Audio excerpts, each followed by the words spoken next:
வந்துக்கிட்டு 10 லட்சம் கோடி கடன் இருக்குது. அது தெரியாம தான் முதலமைச்சர் வேட்பாளரை போட்டிக்கிட்டீங்கள.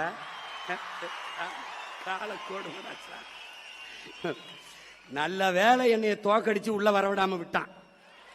உள்ள போய் இருந்த நல்வாய்ப்பா தப்பிச்சு போயிட்டு எல்லாரும். ஒரு 5-6 பேரோட உள்ள வந்திருந்தேன். மொத்த பேரும் வெளியில தான் இருக்கணும். ஏதோ என் மக்கள் என் மேல பாம்பத்து விட்டாங்களா இல்ல உங்க மேல பாம்பத்து போட்டாங்களா ஒன்றும் தெரியல. ஏன்னா போயிருக்கு 10 லட்சம் கோடி கடன். நானே பாட்டா பாடினேன். 10 லட்சம் கோடி கடல்ல நாடு, இதுல இலவசம் வேற பெருவிக்க கேடு. தெருவா ஊர் ஊரா பேசினேன். முதலமைச்சர் ஆன பிறகுதான் அவருக்கு தெரியுது 10 லட்சம் கோடி கடன் இருக்குன்னு. ஐய அப்படியா? 10 லட்சம் கடனா? கடன் 10 லட்சம் கோடி இருக்குது. இந்த இலவசங்களை கொடுக்க முடியாது. 1 லட்சம் கோடி ஏற்கனவே வட்டி. பட்ஜெட்டே 3 லட்சம் கோடி தான். வட்டியே 1 லட்சம் கோடி போகுது. நீங்க சொல்ற அறிவிப்பு இதெல்லாம் செயல்படுத்த இன்னும் 10 லட்சம் கோடி கடன் வாங்க வேண்டும். அப்ப மொத்த பட்ஜெட்டை வட்டியை கட்டிக்கிட்டு ரொட்டியை திண்டு தெரிய வேண்டியதான் நான் சொன்னேன். நீங்க கேட்கல.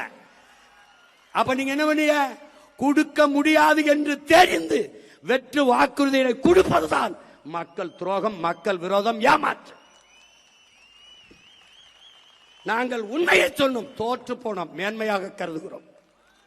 நான் தர மாட்டேன், கொடுக்க முடியாதுன்னு சொன்னேன். ஆனா நீங்க 2500 இப்பதான் தெரியுது கொஞ்சம் காசு இல்ல.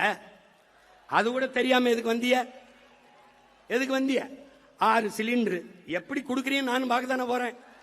எப்படி கொடுக்கறீங்க? ஒருவேளை நீங்க போரிட்டு ஈரானையே கைப்பற்றினாத்தான். நீ பிரபாகரன் மகன்டாவே, நம்மாழ்வார் மகன்டா. நீ கொடு, நான் மாட்டு சாணத்திலிருந்து சிலிண்டர் தயாரிச்சு என் பிள்ளைகள் கொடுக்கறனால என்பர். கொஞ்ச நாளுக்கு அரிசி இல்லைன்னு வருவான். எந்த போராட்டத்துக்கு என்னை கூப்பிடாது, வரமாட்டேன்.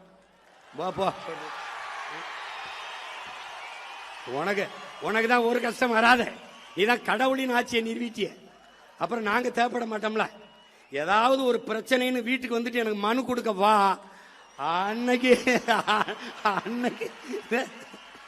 அன்னைக்கு பாப்பா இந்த சிரிச்சுக்கிட்டு இருக்க சீமா இல்ல. அன்னைக்கு சேட்டை உனக்கு என்ன சொல்ற ஏது சொல்றோம்னு கேட்கறது இல்ல. ஆச்சி மசாலா. எந்த சமையலும் ருசி தேடும் ரகசியம். 20 ரூபாய்.